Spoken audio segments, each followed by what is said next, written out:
Bonjour et bienvenue dans ce module sur le Design Thinking. En guise d'introduction, je vous propose de revenir un petit peu en arrière et de comprendre les origines du Design Thinking. Pour cela, il faut se rappeler qu'au début du XXe siècle, une entreprise pouvait devenir leader de son secteur sur un marché à condition d'avoir une bonne ingénierie, c'est-à-dire des gens capables de créer des nouveaux produits et de les manufacturer à moindre coût.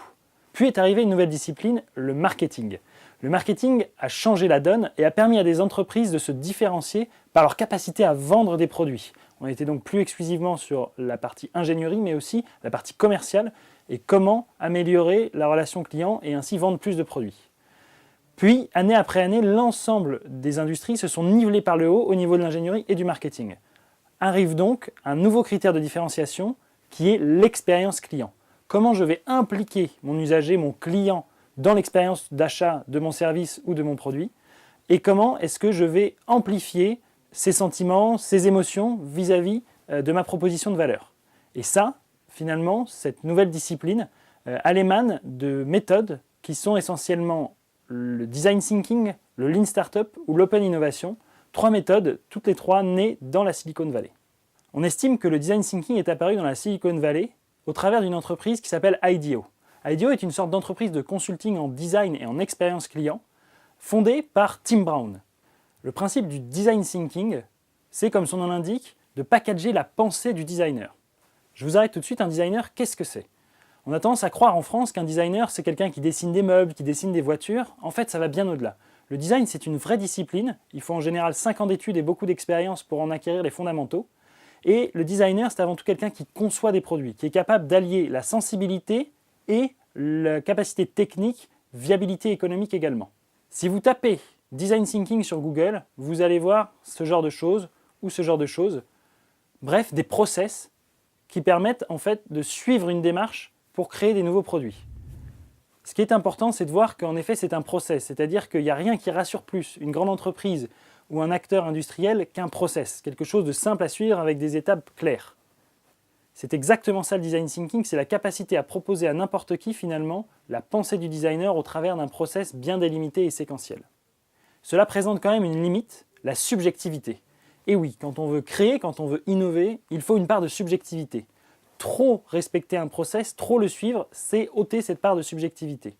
Un bon designer, un bon design thinker finalement est quelqu'un qui est capable de suivre le process tout en gardant une part de subjectivité et une part de créativité dans son travail. Le design thinking, c'est aussi l'association d'expertise et de sensibilités différentes. On dit en général qu'un bon projet est mené par des ingénieurs sur le côté technique, le côté faisable de la solution, des profils plutôt marketing, management, économie, business, pour la viabilité du produit, et des profils plutôt designer pour la désirabilité du produit. Si vous arrivez à allier ces trois composantes, ces trois expertises, vous avez toutes les chances d'avoir un produit qui va faire un carton sur le marché. L'idée essentielle derrière ça, c'est de dire on n'innove jamais mieux qu'en croisant les regards, qu'en multipliant les expertises autour de la table pour créer quelque chose qui aura de la valeur pour l'usager. Aujourd'hui, nous vous proposons notre représentation de la séquence, celle que nous avons conçue chez School-Lab année après année d'expérience. L'idée, c'est de vous proposer un séquençage en 4 phases essentielles. La première, c'est l'observation, comprendre les besoins du client. La deuxième, c'est la conception, être capable de répondre à ses besoins grâce à des solutions innovantes. La troisième, c'est le prototypage, pour très vite rentrer dans des choses concrètes, testables.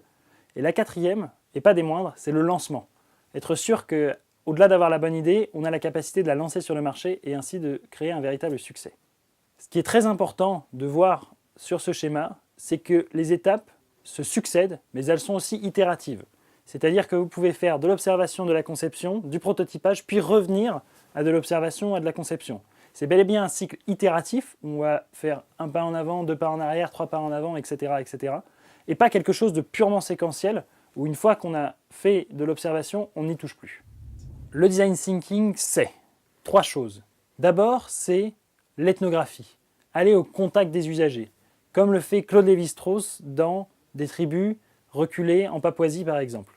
Aller comprendre qui ils sont, aller comprendre leurs besoins, surtout ne pas les pousser, ne pas les guider, ne pas essayer de les orienter vers ce qu'on connaît, mais bel et bien avoir une approche très objective, très analytique de ce qui se passe.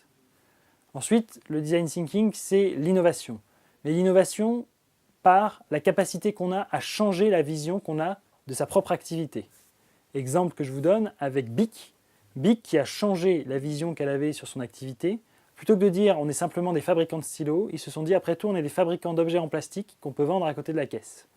Grâce à ça, ils ont développé des briquets, des rasoirs jetables et bien d'autres éléments qui marchent très bien aujourd'hui. Enfin, le design thinking, c'est la capacité à rendre les choses concrètes très vite. Un exemple avec ce caddie qui a été fait lors d'une semaine de design thinking avec IDEO, l'entreprise qui en est donc à l'origine, avec son fondateur Tim Brown. En une semaine à peine, les gens ont observé le terrain, imaginé des nouvelles manières d'utiliser le caddie lorsqu'on fait ses courses et l'ont prototypé avec uniquement des objets recyclés en à peine une journée.